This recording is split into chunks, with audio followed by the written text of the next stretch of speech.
الحمد لله رب العالمين، والصلاة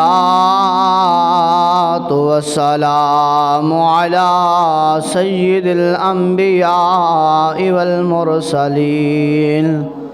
ورسوله النبي الكريم الأمين المكين الحنين الرؤوف الرحيم. أما بعد، فأعوذ بالله من الشيطان الرجيم. بسم الله الرحمن الرحيم. لا تنالوا البر حتى تنفقوا مما تحبون. قال النبي صلى الله عليه وسلم عن أبي هريرة قال رجل: أي الصدقة أعظم؟ قال: أن تصدق وأنت شيخي لتخشى الفقر وتأمل الغني ولا تمهل حتى إذا بلغت الحلقوم قلت لفلان كذا ولفلان كذا وقد كان لفلان. صدق الله العظيم وصدق رسوله النبي الكريم الأمين. إن الله وملائكته يصلون على النبي يا أيها الذين آمنوا صلوا عليه وسلموا تسليما. اللهم صل على سيدنا وسندنا ومولانا وملجانا ومأوانا نبينا محمد صلى الله عليه وسلم. إن الله الصلاة والسلام عليك يا سيدي يا رسول الله. الصلاة والسلام عليك يا سيدي يا حبيب الله. الصلاة والسلام عليك يا سيدي يا نبي الله، وعلى آلك وصحابك يا سيدي يا نور الله. مولا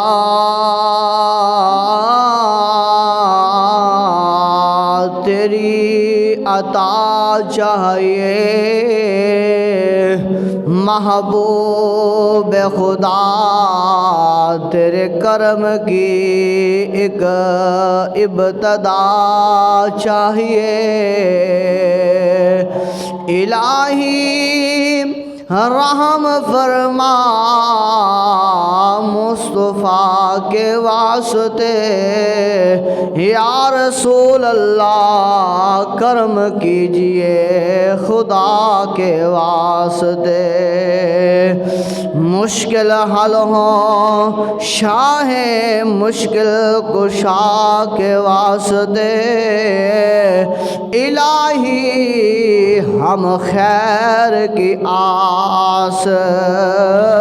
لے کر بیٹھے ہیں، خیرات چاہیے مصطفیٰ کے واسطے. میری برباد بستی کو بسا دو یا رسول اللہ. میری برباد بستی کو بسا دو یا رسول اللہ. میری برباد بعد کشتی کو بسا دو یا رسول اللہ، کنارے پر میری کشتی لگا دو یا رسول اللہ، کنارے پر میری کشتی لگا دو یا رسول اللہ۔ تمنا ہے کہ دم نکلے تیرے روضے پر، تمنا ہے کہ دم نکلے تیرے روضے پیارے پر، اگر ہو آنکھوں میں تیرا جلوہ پیارا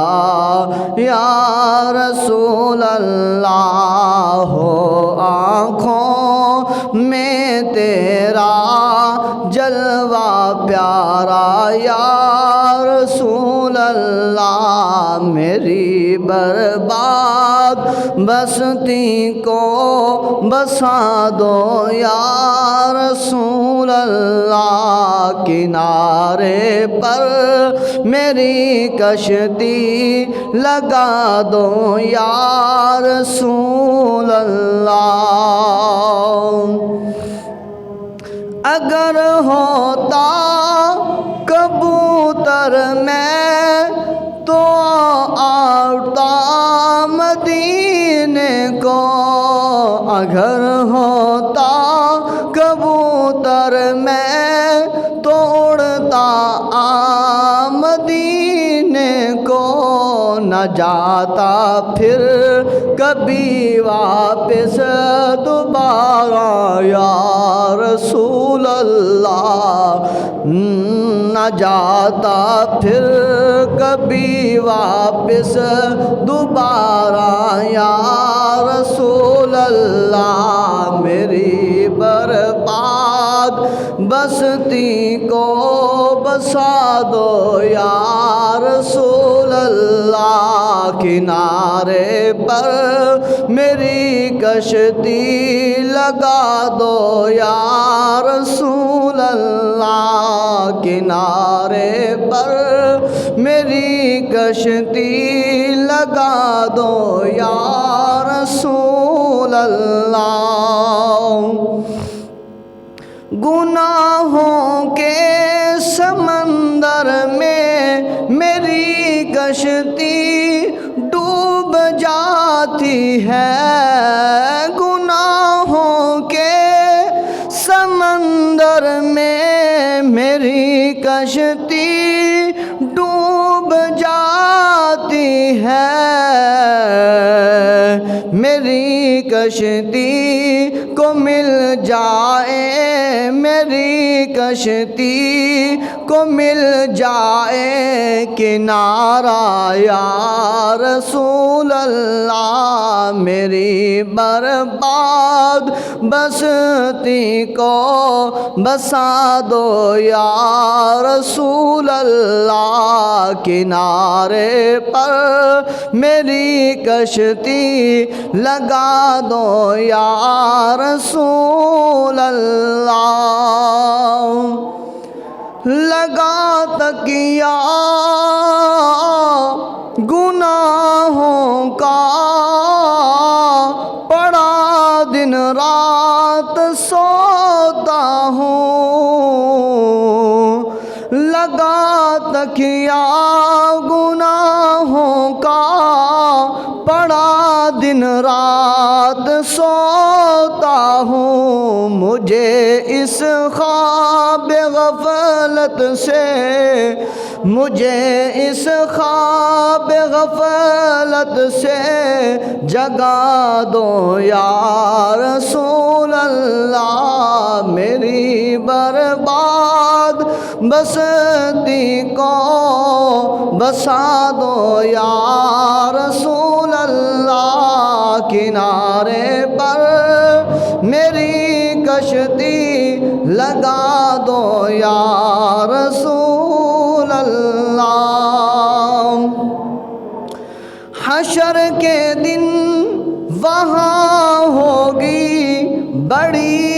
پرسش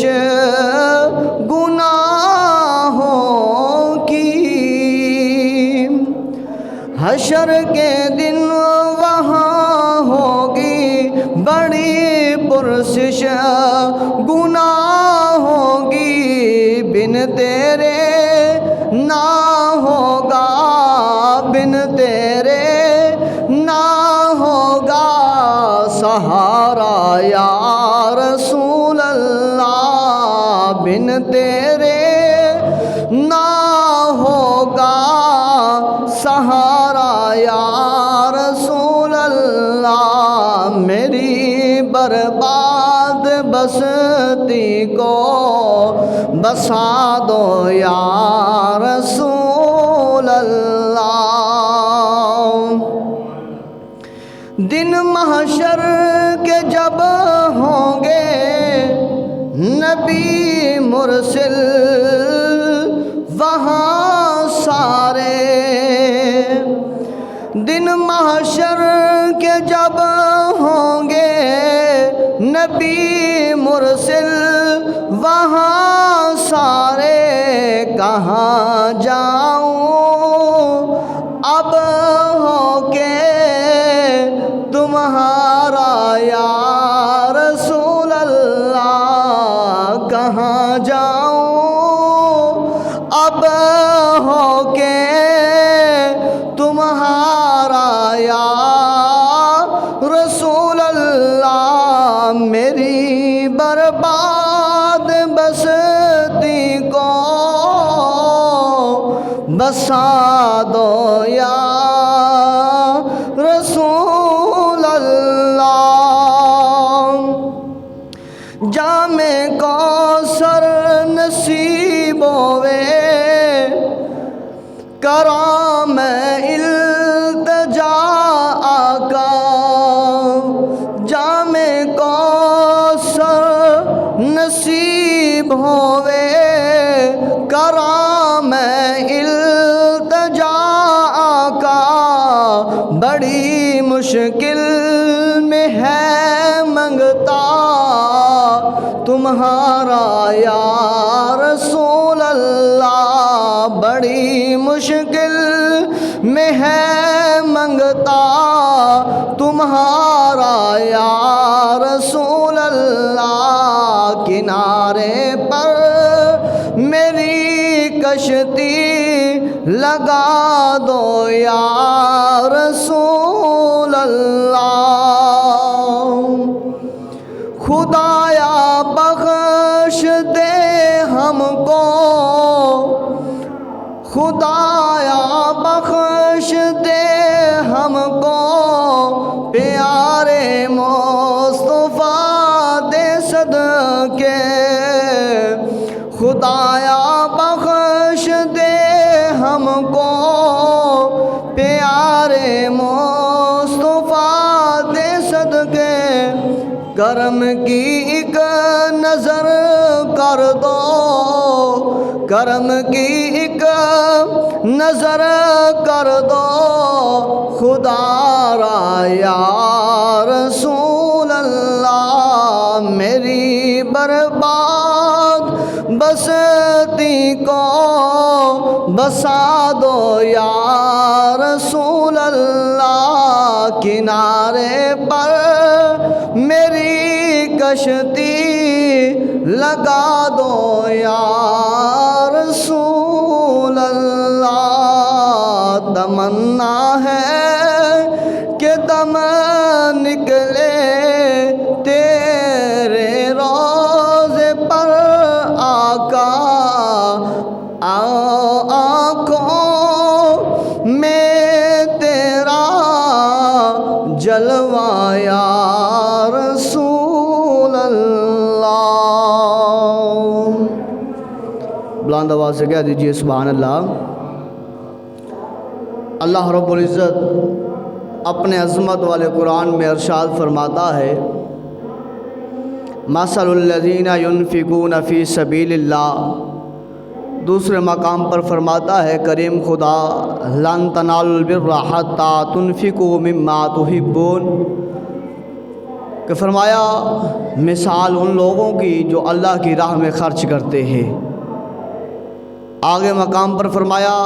لن تنالوا البر حتی تنفقوا مما تحبون، تم ہرگز اس نیکی کو نہیں پہنچ سکتے جب تک کہ اپنی محبوب پسندیدہ چیز اللہ کی راہ میں خرچ نہ کر دو۔ لہذا اللہ رب العزت کی راہ میں اپنی پیاری چیز کو خرچ کرنا چاہیے، چاہے وہ گندم کی صورت میں ہو، چاہے وہ دولت کی صورت میں ہو، چاہے وہ اولاد کی صورت میں ہو، چاہے وہ کسی صورت میں ہو۔ جو پیاری چیز ہے جب ہم اسے اللہ کی راہ میں قربان کریں گے، اللہ کی راہ میں دیں گے، تو اللہ رب العزت ہم سب کو اس کا اجر عطا فرمائے گا۔ اور کریم خدا اپنے بندے کا حق نہیں رکھتا۔ اگر یہ بندہ اللہ کی راہ میں پیاری چیز دیتا ہے، اللہ رب العزت اس بندے کو اس سے بھی پیاری چیز عطا فرماتا ہے۔ اگر یہ بندہ دولت کو اللہ کی راہ میں قربان کرتا ہے، اللہ رب العزت اس بندے کو اور زیادہ دولت عطا فرماتا ہے۔ اگر یہی بندہ اپنی عزت کو اللہ کی راہ میں قربان کرتا ہے تو اللہ رب العزت اس بندے کو عزت کا تاج پہنا دیتا ہے۔ وہ کیسے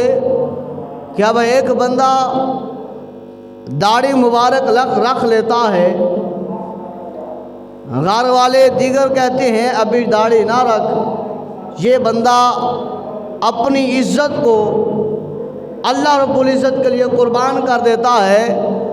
اپنے والدین، اپنے بہن بھائی، اپنے رشتہ دار، اپنے بیوی بچوں کو پیچھے رکھ کر، دوستوں کو، یاروں کو، بیلیوں کو پیچھے رکھ کر اللہ رب العزت کے حکم کو اپناتا ہے، اللہ کی راہ میں یہ جہاد گویا کہ کرتا ہے کہ وہ داڑھی مبارک سنت رسول اپنے چہرے پر سجا لیتا ہے، تو گویا لوگوں کہتے ہیں کہ اس کا مقام کم ہو جائے گا، عزت کم ہو جائے گی، بار بار اسے پکارا جائے گا کہ یہ مولوی بن گیا ہے، یہ ہو گیا ہے۔ نہیں، فرمایا تو ایسا کر، اللہ رب العزت تجھے شرفاء میں مقام عطا فرمائے گا، تو چلے گا کہیں گے یہ اللہ کے رسول کی سنت کو ادا کرتا ہوا جا رہا ہے۔ کہا جائے گا کہ یہ وہ بندہ ہے جس نے سنت رسول کی خاطر اپنے فلاں فلاں کے ساتھ رشتہ ناتا توڑ لیا، اس لیے کہ اس نے سنت رسول کو اپنا لیا ہے۔ اور یہ یاد رکھ لیں کہ جو سنت رسول کو اپناتا ہے، محبوب علی نبی جینا علیہ الصلاۃ والسلام اس پر راضی ہو جاتے ہیں۔ اور جو بندہ کسی کافر کی مشابہت اختیار کرتا ہے تو رسول اللہ صلی اللہ علیہ وسلم فرماتے ہیں قیامت کے دن وہ بندہ اسی جماعت سے اٹھایا جائے گا دنیا میں جس جماعت کو وہ بندہ پسند کرتا ہے۔ حقائق میں ملتا ہے کہ ہندوستان میں ایک لڑکی جو اپنی سہیلیوں کے ساتھ تعلیم حاصل کرتی ہے دنیاوی، اور دنیاوی تعلیم حاصل کرتے کرتے اس کی سہیلیوں میں کچھ جو ہے وہ قرآن پاک کی تعلیمات رکھنے والی لڑکیاں تھیں، مسلمان تھیں، ایمان والیاں تھیں، تو وہ لڑکی عیسائیوں کے گھر میں پلی بڑی عیسائی تھی، اس کے والدین بہن بھائی وہ خود عیسائی تھی، کرسچن تھی۔ اب یہ تعلیم حاصل کرنے کے لیے جاتی ہے، بیٹھتی ہے، اٹھتی ہے، گپ شپ ہوتی ہے، دین کی باتیں ہوتی ہیں، ان سے قرآن سنتی ہے۔ اللہ رب العزت کی طرف سے اس لڑکی کا دل روشن ہو جاتا ہے، دل منور ہو جاتا ہے، دل قرآن کی طرف مائل ہونا شروع ہو جاتا ہے۔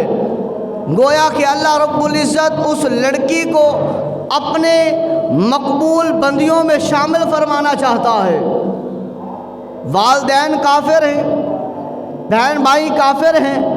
خود ابھی کافرہ ہے، ابھی صحبت مسلمانوں کی اختیار ہوئی ہے، ابھی ایمان والیوں کے ساتھ بیٹھتی رہی ہے، اٹھتی رہی ہے، ان کے ساتھ رہی ہے، انہیں کہا مجھے قرآن سناؤ۔ جب وہ قرآن سناتی ہے خوش ہوتی ہے، سنتی ہے اور پھر چھپ چھپ کر قرآن پڑھتی ہے، حتیٰ کہ ایک دن ایسا ہوتا ہے کہ یہ لڑکی قرآن پاک کی حافظہ بن جاتی ہے، اور پھر کیا ہوتا ہے، لیکن اپنے ایمان کو چھپاتی ہے۔ اگر میں اپنے ایمان کو ظاہر کر دوں تو میرے والدین عیسائی، بہن بھائی عیسائی، اور اسی طرح میرے ماما تائے وہ سارے عیسائی مجھے مار دیں گے، قتل کر دیں گے، سزائیں دیں گے، لہذا اپنے ایمان کو چھپا کے رکھتی ہے، جاتی ہے وقت پر قرآن بھی پڑھتی ہے، نماز کا وقت ہوتا ہے تو نماز بھی پڑھتی ہے، اللہ اکبر، اللہ کو یاد بھی کرتی ہے، رسول اللہ صلی اللہ علیہ وسلم کی ذات پر درود و سلام بھی پڑھتی ہے۔ یہ قدر اس لڑکی سے پوچھے، نماز کی اہمیت اس لڑکی سے پوچھیں جو چھپ چھپ کر اللہ کو سجدہ کرتی ہے۔ قرآن کی قدر اس لڑکی سے پوچھیں کہ جو چھپ چھپ کر قرآن کی تلاوت کرتی ہے، راتوں کو اٹھ کر جاگ کر قرآن پڑھتی ہے کہ اگر میں دن کو اپنے والدین بہن بھائیوں کے سامنے پڑھ لیا تو انہوں نے سن لیا تو قتل کر ڈالیں گے۔ یہ اہمیت دیکھیں اس کے پاس کیا ہے، ملتا کیا ہے، وقت گزرتا رہتا ہے، ابھی اس نے اپنا ایمان اپنے والدین کے سامنے ظاہر نہیں کیا، رشتہ داروں کے سامنے ظاہر نہیں کیا۔ کیا ہوتا ہے، ادھر سے اللہ تبارک و تعالیٰ کی طرف سے حکم آ جاتا ہے، اے ملک الموت، اس لڑکی کا وقت پورا ہوا ہے، لہذا اس کی روح اس کے جسم سے نکال لی جائے۔ پتہ نہیں ہے نا موت کا کسی کو، بس ملک الموت آتے ہیں، جسم سے روح پرواز ہوتی ہے، ان کے گھر میں صف ماتم بچھ جاتا ہے کہ ہماری جوان بچی ابھی نہ شادی ہوئی نہ معاملات ہوئے، مر گئی۔ ادھر سے اس کی سہیلیوں کے دل تڑپ اٹھتے ہیں، جس سے قرآن پاک پڑھی ہے اس کا دل تڑپ اٹھتا ہے کہ ہائے اب اس کا کیا ہوگا، اس نے کلمہ بھی پڑھا، قرآن بھی حفظ کیا، نمازیں بھی پڑھتی رہی ہے، لیکن اپنے ایمان کو ظاہر نہیں کیا، اب مر گئی ہے ان کے گھر میں، عیسائیوں کے گھر میں، اپنے والدین کے گھر میں، اب کیا کیا جائے گا؟ فرمایا جاتا ہے، ہوتا یہ ہے کہ عیسائی اسے اپنے مطابق غسل کرتے ہیں، اپنے مطابق اس کا کفن کرتے ہیں، اپنے مطابق، اور اپنے عیسائیوں والے قبرستان میں اسے جا کر دفن کر دیتے ہیں۔ ادھر سے جنہوں نے اسے قرآن پڑھایا تھا، جن کے سامنے وہ کلمہ پڑھی تھی، جنہوں نے اسے تعلیمات رسول اللہ صلی اللہ علیہ وسلم دی تھیں، جو جانتی تھی لڑکیاں بھی اور جو جانتے تھے مرد بھی کہ یہ لڑکی اللہ رسول کی وہ پاکیزہ مبرہ بندی ہے کہ جس نے قرآن کو اور نبی کے فرمان کو سینے سے لگایا ہوا ہے، انہوں نے مل بیٹھ کے مشورہ کیا کہ اگر ہم ان سے جا کر میت لیں تو فساد ہوگا کیا کہ انہیں اپنے مطابق کرنے دیتے ہیں۔ انہوں نے دفن کر دیا۔ انہوں نے رات کو، مسلمانوں نے رات کو چاہا کہ اس کی قبر کو کھودیں اور اس کی میت کو یہاں سے نکالیں اور نکال کر اس کا جنازہ اپنے مطابق پڑھیں اور پڑھ کر اسے شریعت محمدی کے مطابق اپنے مسلمانوں والے قبرستان میں جا کر دفن کر دیتے ہیں۔ انہوں نے یہ سوچا، فرمایا جاتا ہے کہ جب انہوں نے مل کر رات کے اندھیرے میں اس قبر کو کھودا، عیسائیوں والے قبرستان میں جا کر اس لڑکی کی قبر کو جب کھولا جس میں انہوں نے لڑکی کو دفن کیا تھا، تو کیا دیکھتے ہیں اس میں وہ لڑکی کی میت نہیں ہے بلکہ ایک نوجوان کی میت ہے۔ اس عیسائیوں والے قبرستان میں جس میں وہ جوان لڑکی کو دفن کیا گیا ہے، جب اس قبر کو کھولا جاتا ہے اس میں وہ لڑکی کی میت موجود نہیں ہوتی، وہاں پر ایک نوجوان لڑکے کی میت موجود ہوتی ہے۔ وہ دیکھتی ہیں، پہچانتی ہیں اور کہتی ہیں یہ تو فلاں ہے، یہ تو فلاں ہے، یہ تو فلاں کا بیٹا ہے۔ کہا یہ تو مرا مدینہ میں ہے، اس کا غسل کفن تو مدینے میں ہوا ہے، اس کو دفن تو مدینے میں کیا گیا ہے، اور اس کی میت اس قبر سے نکلی ہے۔ تو اس وقت کے علماء نے بیٹھ کر اس کا موازنہ کیا۔ اس نے کہا دیکھو رسول اللہ صلی اللہ علیہ وسلم نے فرمایا ہے کہ جو بندہ زندگی میں جس سے محبت کرتا ہے، جس کی شکل اپناتا ہے، جس کو اپنا آئیڈیل مانتا ہے، جس کو اپنی پہچان مانتا ہے، دنیا میں جس سے لگاؤ رکھتا ہے، فرمایا رسول اللہ صلی اللہ علیہ وسلم نے کل قیامت کے دن وہ اسی سے اٹھایا جائے گا۔ فرمایا علماء نے دیکھو کیا اس کی داڑھی ہے، کیا اس نے چہرے پر سنت رسول سجائی ہوئی ہے؟ کہا نہیں سجائی ہوئی۔ کہا یہ داڑھی کو کون مناتا ہے؟ کہا یہ زیادہ داڑھی کو منانے والے عیسائی ہیں۔ کہا اس کا زیب تن لباس دیکھو، کہا اس کی صورت دیکھو، کہا اس کی سیرت دیکھو، کہا اس کا چلنا دیکھو، کہا اس کا دیکھو کہ یہ کس کے ساتھ بیٹھتا رہا ہے، کس سے محبت کرتا رہا ہے۔ کہا بتاؤ یہ قرآن پڑھتا تھا، کہا بتاؤ یہ رسول اللہ صلی اللہ علیہ وسلم کے فرمان پر چلتا تھا، کہا بتاؤ یہ جہاد رسول کرنے والا تھا، کہا بتاؤ کہ اللہ کے گھر سے محبت کرنے والا تھا۔ تو کہتے ہیں نہیں، ہم نے دیکھا ہے یہ محبت کرنے والا عیسائیوں سے تھا، یہ محبت کرنے والا عیسائیوں سے تھا، یہ الفت رکھنے والا عیسائیوں سے تھا، یہ قربت رکھنے والا عیسائیوں سے تھا، یہ پیار کرنے والا عیسائیوں سے تھا۔ تو فرمایا پھر چاہے وہ مدینے میں مرا ہے،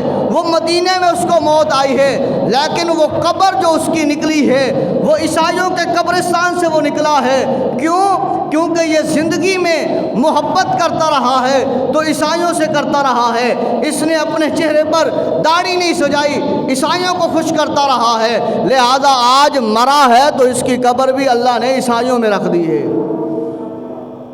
فرمایا وہ لڑکی یقیناً جو حضرت فاطمہ الزہرا سلام اللہ علیہا کی زندگی پر اپنی زندگی کو لے کر چلنے والی تھی، ان کی سیرت پر ان کو اپنا آئیڈیل مان کر اپنی زندگی کو گزارنے والی تھی، تو پھر جب وہ مری ہے تو ظاہراً والدین نے، بہن بھائیوں نے اور اس کے رشتہ داروں نے، اس کے قریبیوں نے، خونی رشتوں نے دفن اس قبرستان میں، عیسائیوں والے قبرستان میں کیا ہے، لہذا وہ زندہ تھی تو اس کا دل جو دھڑکتا تھا وہ ایمان والوں کے ساتھ دھڑکتا تھا، اس کا دل جو دھڑکتا تھا وہ قرآن سے دھڑکتا تھا، اس کا دل جو دھڑکتا تھا وہ نبی کے فرمان سے دھڑکتا تھا، وہ چلتی تھی تو رسول اللہ صلی اللہ علیہ وسلم کی سیرت کو دیکھ کر چلتی تھی، وہ بیٹھتی تھی تو رسول اللہ صلی اللہ علیہ وسلم کی سیرت کو نظروں میں لے کر وہ بیٹھتی تھی۔ حضور کی شہزادی حضرت فاطمہ الزہرا رضی اللہ تعالی عنہا کی سیرت کو سامنے رکھ کر چلتی تھی۔ پتہ یہ چلتا ہے، فرمایا ظاہراً وہ مری ہے،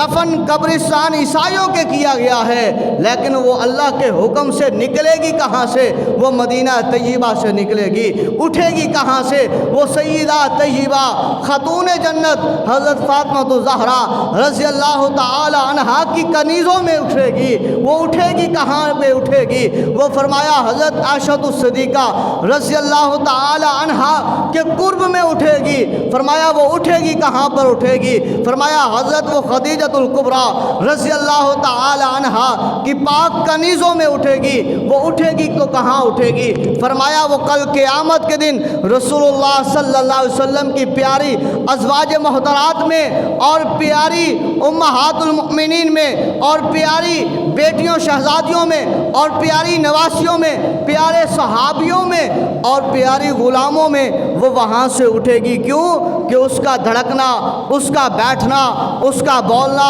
اس کا چلنا، اس کے یہ سارے کے سارے طور طریقے اسلام والے تھے، نبی کے فرمان والے تھے۔ اس حقائق سے پتہ یہ چلتا ہے کہ جو بندہ مشابہت اختیار کرتا ہے کافروں کی،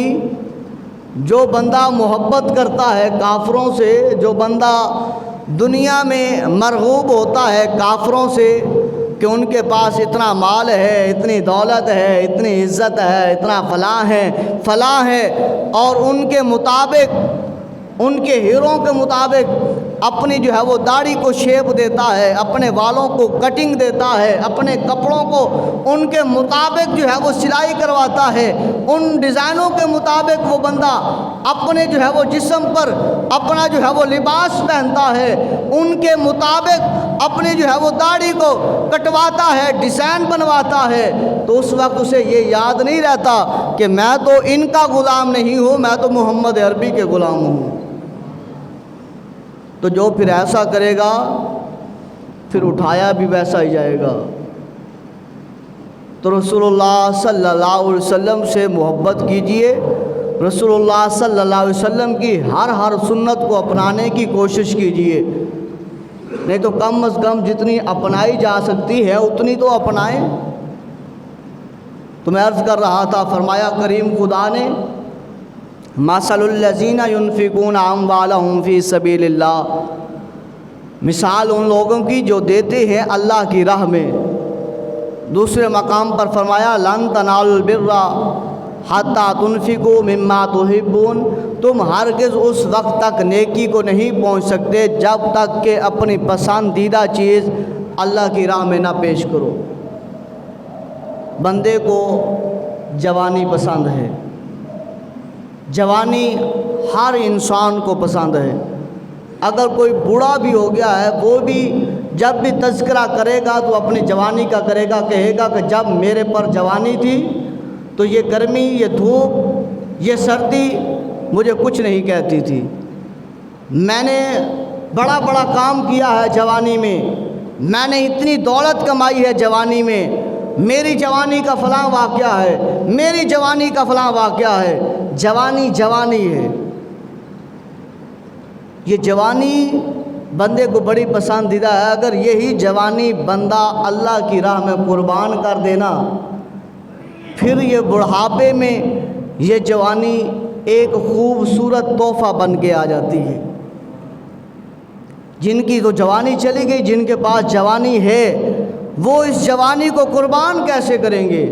وہ قربان ایسے کریں گے کہ یہ دنیا کی فحشات کو چھوڑ کر، کفار کے آرائش، ان کے زیب و تن کو چھوڑ کر، ترک کر کے رسول اللہ صلی اللہ علیہ وسلم کے مطابق اپنی زندگیوں کو گزار لیں۔ لقد کان لکم فی رسول اللہ اسوۃ حسنہ، فرمایا اللہ رب العزت نے تمہارے لیے میرے نبی کی زندگی بہترین نمونہ ہے۔ جو جوان جوانی میں آ کر سجدہ کرتا ہے، جو جوان جوانی میں توبہ کرتا ہے، فرمایا جاتا ہے کہ جب بندہ جوانی میں توبہ کرتا ہے، اللہ رب العزت اس علاقے کے قبرستان سے 40 دن تک عذاب کو مؤخر کر دیتا ہے، عذاب کو اٹھا لیتا ہے۔ جو بندہ جوانی میں گناہ سے توبہ کرتا ہے، کسی گناہ سے توبہ کرتا ہے، یہ داڑھی منڈوانا یہ بھی گناہ ہے۔ جو جوان بندہ اس پر توبہ کر لیتا ہے کہ میں آج سے ارادہ کرتا ہوں کہ میں داڑھی رکھوں گا، اس گناہ کو میں ترک کرتا ہوں، اللہ آج تک میں نے یہ جتنا عمل کیا ہے میں تیری پاک بارگاہ میں معافی مانگتا ہوں، اللہ آئندہ اس داڑھی کو اپنے چہرے پر سجاؤں گا تاکہ محمد عربی کا غلام بن جاؤں۔ بس حضرت موسیٰ علیہ السلام جب ایک جگہ پر جاتے ہیں تبلیغ کرنے کے لیے، بات مکمل، جب وہاں پر تبلیغ کی، واپس آ گئے، ایک شخص وہاں پر چرواہا، بکریاں چرانے والا، وہ ایک عصا لیتا ہے۔ حضرت موسیٰ علیہ السلام کے پاس ہر وقت ایک عصا موجود تھا جو معجزہ تھا ان کا، وہ بات کرتے، اس سے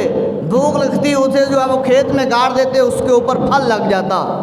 اسے جو ہے وہ کفار کے سامنے پھینکتے، وہ اژدہا بن جاتا، وہ عصا تھا۔ وہ ہاتھ میں رکھ کر فرماتے اور لوگوں اللہ وحدہ لا شریک ہے، اے لوگوں اللہ رب العزت نے حساب لینا ہے، اللہ نے تمہارے سے پوچھنا ہے کہ بتاؤ تمہیں زندگی دی تم نے کیسے دی ہے وہ گزاری، اللہ کو سجدہ کرو وہ واحد ہے۔ فرمایا وہ چلے جاتے موسیٰ علیہ السلام، وہ چرواہا وہ ایک ڈنڈا لیتا، اپنے سر پر کپڑا باندھتا اور اپنا سٹائل اپنا انداز موسیٰ علیہ السلام والا اپناتا اور اپنا کر لوگوں کو اکٹھا کر کے کہتا اے لوگوں اللہ کو مان لو، اے لوگوں اللہ کو سجدہ کر لو، اے لوگوں اللہ کی پاک بارگاہ میں جھک جاؤ۔ اس کا اصل مقصد حضرت موسیٰ علیہ السلام کی نقل اتارنا تھا۔ اللہ رب العزت کی پاک بارگاہ میں موسیٰ کلیم نے عرض کیا اللہ یہ قوم نہیں مانتی، اللہ نے عذاب بھیجا، قوم تباہ ہو گئی۔ موسیٰ علیہ السلام کا گزر وہاں سے ہوا، وہ چرواہا صحیح سلامت موجود ہے، وہ وہاں پر اسی طرح کچھ پتھر رکھ کر کہہ رہا ہے اللہ کو مانو، اللہ تبارک و تعالیٰ کو سجدہ کرو، وہ واحد ہے، وہ لا شریک ہے، وہ مبرہ ہے، وہ منزہ ہے، وہ اعلیٰ ہے، وہ عرفہ ہے۔ موسیٰ کلیم نے عرض کیا اللہ اس بندے کو تو ڈبل عذاب ہونا چاہیے تھا، یہ مانتا تو نہیں تھا، اللہ اس نے میری نقل اتاری ہے۔ کریم خدا نے فرمایا اے میرے کلیم جب میں نے اسے دیکھا ہے